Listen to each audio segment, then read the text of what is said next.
주신 하나님의 말씀 마가복음 4장 35절에서 41절까지 말씀입니다.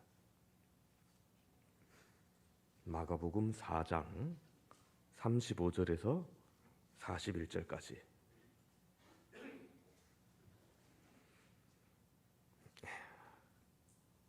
제가 봉독하도록 하겠습니다.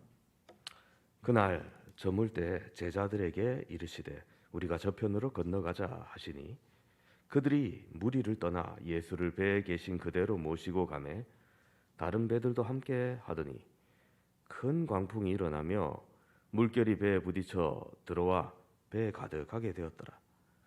예수께서는 고물에서 베개를 베고 주무시더니 제자들이 깨우며 이르되 선생님이여 우리가 죽게 된 것을 돌보지 아니하시나이까 하니 예수께서 깨어 바람을 꾸짖으시며 바다들어 이르시되 잠잠하라 고요하라 하시니 바람이 그치고 아주 잔잔하여지더라.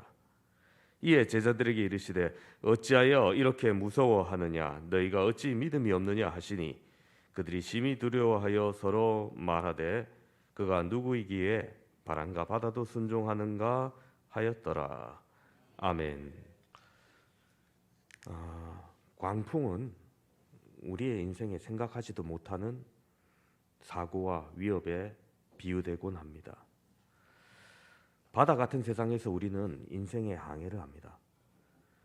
가정에도 말 한마디가 갑자기 가정에 큰 풍랑을 몰고 올 때가 있습니다. 어느 가정에 아들이 집에 돌아온 아빠에게 얘기합니다. 아빠 지금 숙제 중인데 역사상 유명한 악처 3명의 이름을 써오라는 게 숙제입니다. 그래서 한 명은 소크라테스의 아내, 한 명은 욥의 아내 이렇게 2명을 썼는데 나머지 한 명은 모르겠다는 거예요. 애가 똑똑합니다. 욥의 아내까지 알고. 그러자 아빠가 말합니다. 야 임마 네 엄마 이름도 모르나면서. 며칠 후 우리 엄마와 아들이 지하철을 타고 가는 도중에 아들이 막 지하철 통로에서 막 뛰어놀고 다닙니다. 그러자 엄마가 아이를 좀 조용히 시키기 위해서 꾸짖듯이 말합니다. 엄마가 어떤 사람 제일 싫어한다고 했지? 그러니까 아이가 아빠 이렇게 바로 대답한대요. 비장파장입니다. 이래갖고 집이 되겠습니까? 그죠? 이 가정은 바로 폭풍전야의 가정인 거죠. 여러분 정치인에게도 재벌에게도 성공한 사람에게도 승리한 사람에게도 다 풍랑은 있기 마련입니다.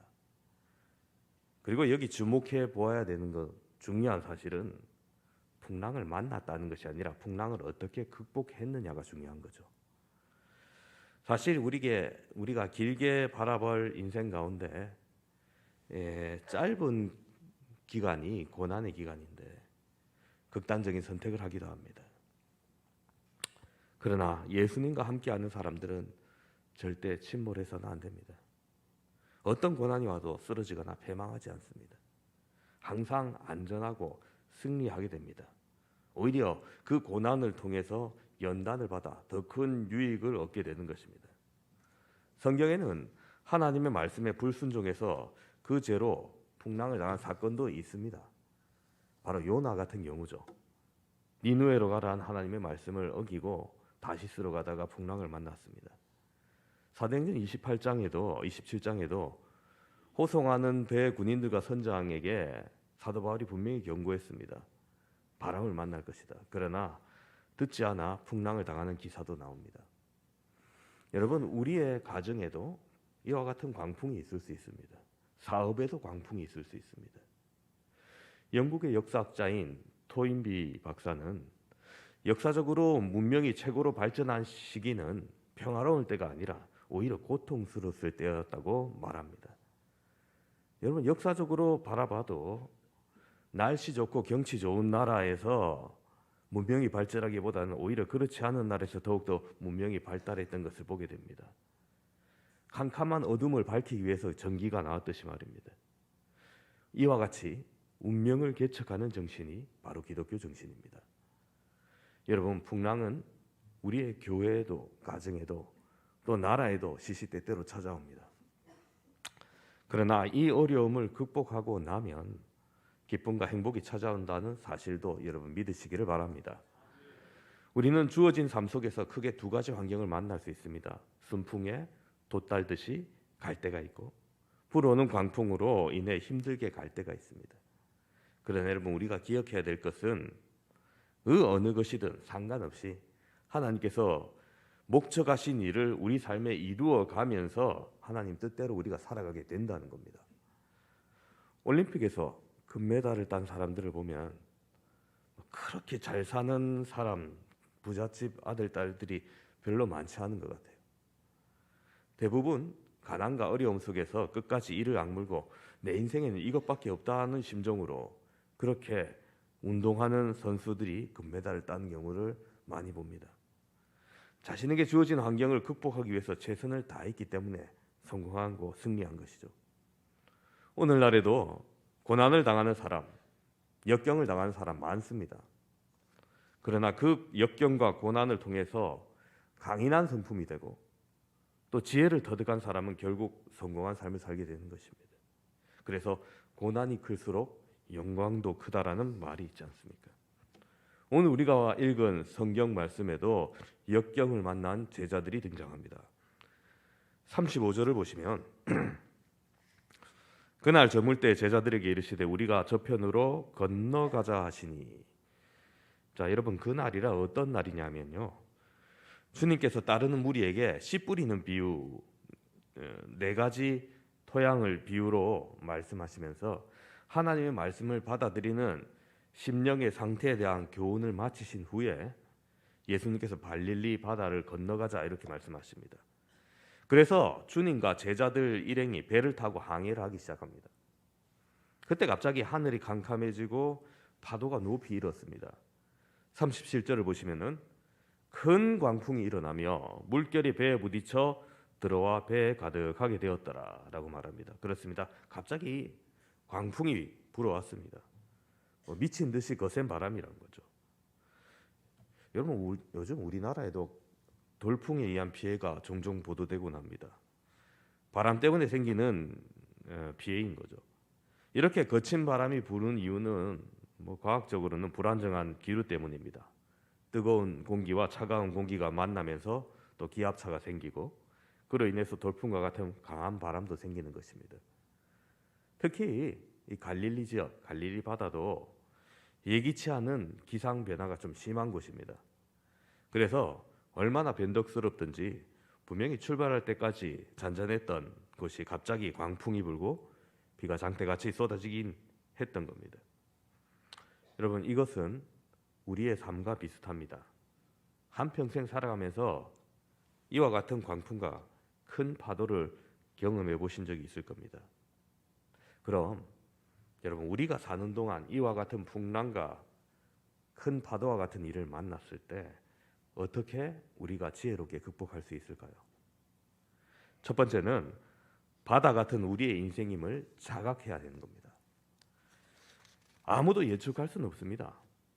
언제 고요하고 언제 평화로운지, 언제 먹구름이 다가오고 언제 비바람이 몰아칠지 모르기 때문입니다. 그런데 우리 모두는 환난과 어려움 그리고 시련 없는 삶을 원하죠. 적어도 내 인생에서는 그런 일이 일어나지 않았으면 합니다. 그래서 사람들이, 우리 어르신들이 종교를 찾고 신을 찾기도 했습니다. 주로 무속신앙을 보면은 이런 인간의 바람에 편승해서 환난과 어려움이 없도록 해준다고 사람들을 미혹합니다.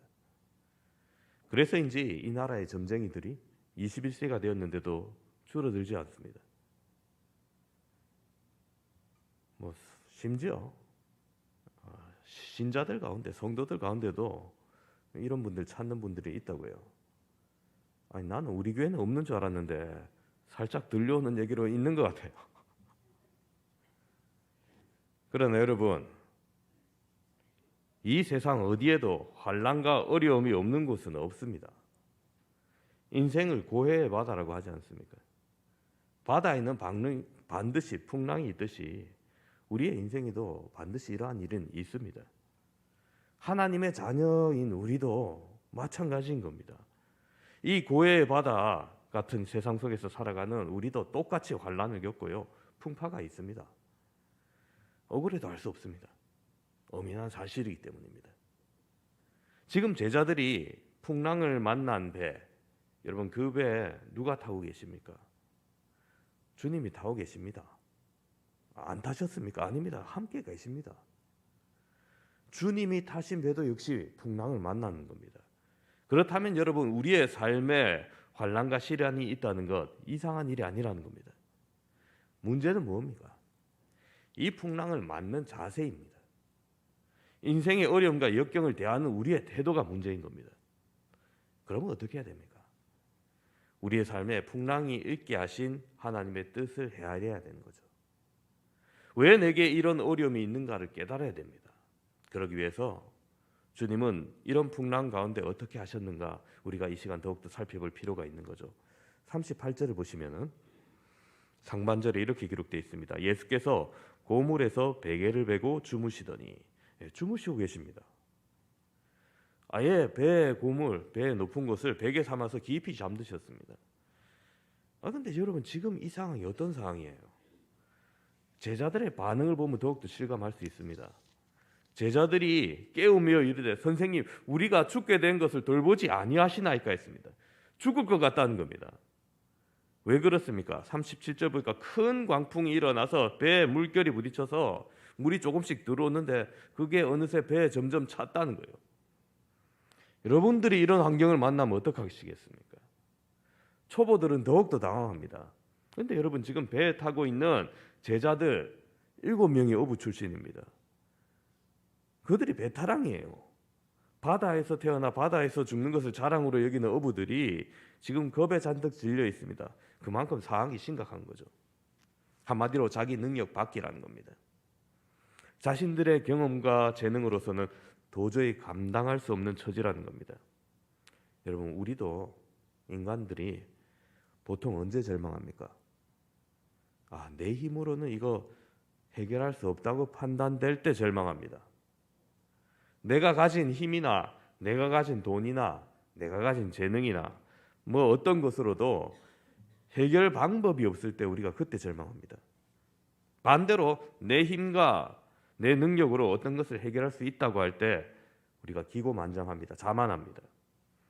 교만해집니다. 그것쯤이야 뭐. 하늘 아래 혼자 다 해결할 수 있듯이 여깁니다. 가관이죠. 언제는 절망의 바다 가운데 울며 불며 하다가 언제는 자기의 최고의 교만 바벨탑 꼭대기에 올라가 있는 게 우리의 모습입니다. 이런 인간들을 하나님께서 보실 때 얼마나 가소롭겠어요. 그렇기에 우리의 인생에서 경랑일 때 자살할 것도 아니고요. 두려워할 것도 아닙니다. 있을 수 있는 이름을 알아서 담대하게 문제를 바라야 됩니다. 두 번째, 우리 인생에서 이 풍랑을 극복하기 위해서는 풍랑 앞에서 기도해야 됩니다. 예수님은 하루 종일 말씀을 증거하고 굉장히 피곤하고 지치셨습니다. 풍랑이 일어난 중에도 그렇게 깊이 잠을 들고 계셨습니다. 한편 제자들은 물이 들어오니까 막 물을 퍼내고 난리가 났죠. 별별 방법을 동원해도 자기들이 이전에 있었던 경험을 동원해도 막을 수가 없습니다. 배가 거의 가라앉게 되자 제자들이 결국 예수님을 깨웁니다. 여러분 그때나 지금이나 사람들 심리가 비슷한 것 같아요. 꼭 망해야 교회를 찾는 사람들이 있습니다. 죽어야 매달리는 사람이 있습니다. 어려움을 당해야 하나님께 두 손 들고 나옵니다. 여러분 일찌감치 예수님 풍랑이 부는데 어떡할까요? 돌아갈까요? 아니면 좀 계속 갈까요? 의논하면 얼마나 좋아요. 그런데 꼭 막판에 가서 자기 힘으로 도저히 이제는 안 되니까 주여 하면서 나옵니다. 발등에 불 떨어진 거죠. 제자들은 자신의 노력과 수고와 경험이 헛된 것임을 깨달았습니다. 풍랑을 잠잠하게 할 수도 없고 가라앉는 배를 건질 수도 없고 아무것도 할 수 없으니까 결국 주무시는 예수님을 깨웁니다. 자, 여러분 혹시 여러분 마음에도 예수님 아직 주무시고 계시진 않습니까? 내가 기도하지 않는다면 여러분 나의 마음속에 예수님은 주무시는 것과 다름없습니다. 깨우시기 바랍니다. 예수님 우리를 도와주십시오. 우리가 어려움을 당했습니다. 여러분 왜 돌아보지 않습니까? 이런 도움 다 기도예요. 시편 116편 3절 4절에 보면은 다윗도 고통 중에 하나님께 부르짖는 것이 보입니다. 사망의 줄이 나를 두르고 스올의 고통이 내게 이름으로 내게 환난과 슬픔을 만났을 때 내가 여호와의 이름으로 기도하기를 여호와여 주께 구하오니 내 영혼을 건지소서 하였도다. 그렇습니다. 여러분, 아무리 좋은 환경에 있는 사람이라 할지라도 캄캄한 어둠 속에 있을 때가 있습니다. 그러나 그 어둠이 지나면 분명 새날이 오는 거죠. 그러므로 인내하고 참으시면서 하나님 앞에 기도하는 신앙과 믿음 가지시기 바랍니다. 절대로 낙심하시지 마십시오. 포기하시지 마시고 자신을 되돌아보며 뉘우칠 죄가 있다면 회개하고 또한 인내하고 참으면서 하나님을 의지해야 됩니다. 그리고 무엇보다도 바로 이 하나님 앞에 기도하는 일을 해야 되는 겁니다. 여러분도 하나님 앞에서 진정한 기도를 드리시기를 바랍니다. 진정으로 하나님 앞에서 도움을 구하고 부르짖어 기도하면 하나님 때가 되면은 반드시 응답을 허락해 주시는 것입니다. 제자들이 난리치는 가운데도 배가 침몰할 지경에 모여 있는데 주님이 그저 주무셨죠. 일부러 그러십니까? 아니요. 번개가 치고 광풍이 불고 해일이 일어나고 모두 죽겠다고 법석이인데 여전히 잠을 청하신 겁니다. 제자들은 좀 못마땅할 수 있습니다. 아니 우리가 죽게 됐는데 왜 잠만 주무시고 계신가? 마치 우리가 다급한 기도를 했는데 즉시 응답이 없을 때 그때 서운한 감정이 드는 것처럼 제자들도 그랬습니다. 그때 그래서 그들이 뭐라고 부르짖습니까? 38절 하반부 보시면 이렇게 되어 있습니다. 제자들이 깨우며 이르되 선생님이여 우리가 죽게 된 것을 돌보지 아니하시나이까. 왜 이런 환경에서 주님 잠만 주무시고 우리를 돌아보지 아니합니까? 지금 위급한 상황을 모르십니까? 아니 그럴 수는 없죠. 다 알고 계십니다. 아마 출발하기 전부터 알고 계셨을 겁니다. 그런데 지금 왜 가만히 계실까? 주님은 제자들에게 무언가 깨닫게 하기를 원하셨습니다. 그게 뭐냐? 비유하자면 이런 겁니다. 예전에 교회 부목사님들 사택이 2, 3층이고 1층이 어린이집이었어요. 그 바로 옆에 이제 계단으로 올라가는 바로 옆집에 큰 개를 좀 2마리 큰 개를 기르는 집입니다. 그 중국에서 온 그 사자개인가 사자만한 개예요, 개가. 얼마나 지나가면은 짖기 시작하는지. 그렇다고 개가 원래 낯선 사람 지나면 짖는 거는 당연한 거니까. 근데 그 집에 올라간데 부목사님들 어린 애들도 있고 무서워하고 이러니까 겁을 먹습니다. 이게 제대로 매여 있는 게 맞나 두렵기도 하고 그죠? 근데 이렇게 시끄럽게 짖어대는 개가 조용할 때가 있습니다. 언제냐면 주인이 나와서 조용해 하면 조용해져요. 그죠? 그렇게 크게 짖던 개가 순식간에 주인의 말을 듣고 꼬리를 흔들고 있습니다. 순종합니다. 주인한테는 꼼짝 못하죠. 왜 그렇습니까? 개는 주인의 말을 듣게 마련이죠. 주인의 다스림을 받기 때문입니다. 마찬가지로 여러분 우리 주님은 이 세상 모든 사물의 주인이십니다. 어떤 것들까지 주님의 소유인가? 39절 보겠습니다. 예수께서 깨어 바람을 꾸짖으시며 바다더러 이르시되 잠잠하라 고요하라 하시니 바람이 그치고 아주 잔잔하여 지더라. 그렇습니다. 예수님께서는 자연 환경까지도 주관하시는 분이십니다. 그것을 다스리는 분이에요. 그래서 바람까지도 순종합니다. 여러분 이걸 어떻게 과학적으로 증명합니까? 바람을 갑자기 멈추고 풍랑을 멈추게 하는 거 말하면 듣습니까? 그러나 그 바다도 잠잠하라니까 그대로 순종합니다. 왜 그렇습니까? 바람과 바다의 주인이시기 때문입니다. 이렇게 자연 만물도 창조주이심을 인정하고 순종하는 겁니다. 이 사실을 제자들에게 바르게 알려주시기 위해서 주님은 그때까지 잠잠하셨던 겁니다. 여러분 그렇습니다. 오늘 혹 경랑 가운데 있는 분 주님께 기도하시기 바랍니다. 그 뜻을 알게 될 겁니다. 해답이 나올 겁니다. 풍랑 가운데서 더욱더 기도하며 해답을 찾으시는 여러분 되시기를 바랍니다. 세 번째로 우리가 풍랑을 만났을 때 극복하기 위해서 환난 앞에 두려워하지 말아야 됩니다. 바람이 그치고 파도가 잔잔해진 후 주님의 시선은 제자들을 향하셨습니다. 놀란 가슴을 아직도 쓸어내리고 있는 그들에게 그렇게 말씀하십니다. 40절에 이에 제자들에게 이르시되 어찌하여 이렇게 무서워하느냐 너희가 어찌 믿음이 없느냐 하시니. 자 여러분, 너희가 왜 이렇게 무서워하며 어찌 그렇게도 믿음이 없느냐 책망을 하셨던 거죠. 아까 풍랑 가운데 제자들의 행동을 주님은 믿음이 없는 행동이다 이렇게 보셨던 겁니다. 어떤 행동들이었습니까? 주님이 계심에도 불구하고 죽을 것을 두려워했습니다. 우왕좌왕했었습니다. 이런 제자들의 행동을 문제 삼으신 겁니다. 그러면 제자들 어떻게 해야 됐었습니까? 주님처럼 풍랑 가운데 잠이라도 청해야 됐었습니까? 여러분 진짜 그 가운데 잠을 잘 사람 얼마나 되겠어요? 그러면 주님처럼 바다와 파도를 향해서 꾸짖어야 됩니까? 세상에 누가 꾸짖는다고 그게 그대로 정지하겠어요? 하나님 외에는 순종하는 사람이 없죠, 바다가. 그러면 제자들에게 주님은 어떤 모습을 바라셨던 겁니까? 바로 이런 겁니다. 마태복음 8장을 보면은 로마의 백부장이 예수님을 찾아오는 장면이 있어요. 이유는 자기 종이 중풍병에 걸린 겁니다. 당시 여러분 종은 인격적인 대접을 받지 못하는 인간이었습니다.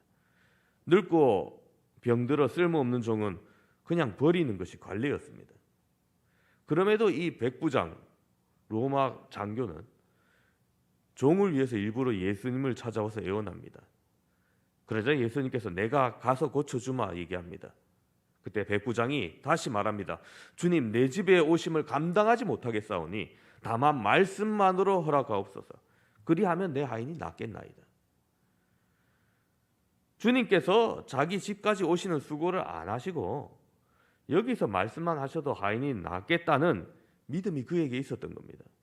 그래서 그는 자신도 부하에게 명령만 하면 부하들이 다 듣고 순종하듯이 예수님께서 말씀만 하시면 그 무엇이든지 그것이 질병이라도 다 순종할 것이라고 덧붙이는 거죠.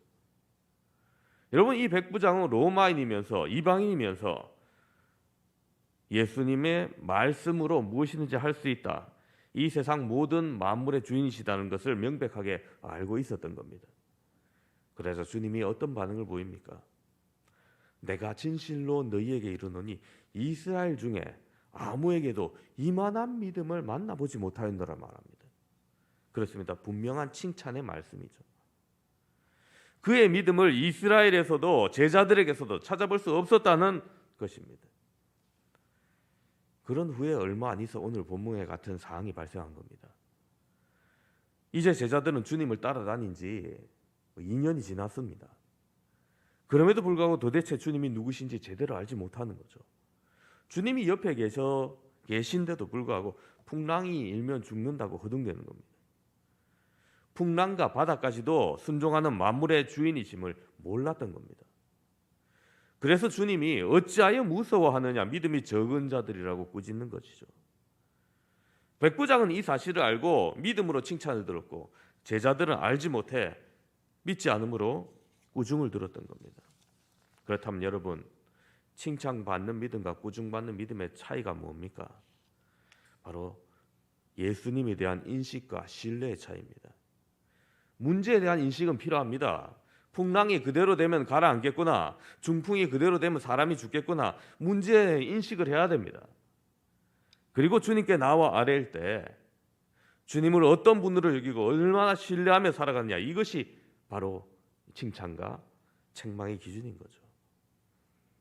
여러분은 주님을 얼마나 신뢰하십니까?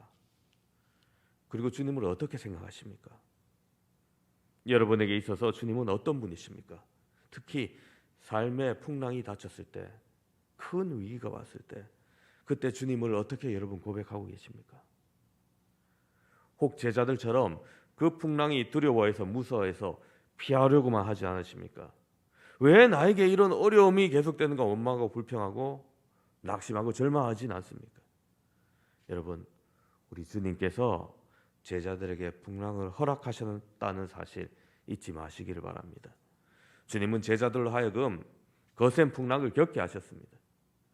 마치 우리의 인생살이 가운데 우리가 정말로 겪지 않았으면 하는 일들이 자주 일어난 것과 마찬가지입니다. 주님 왜 그렇게 하셨습니까?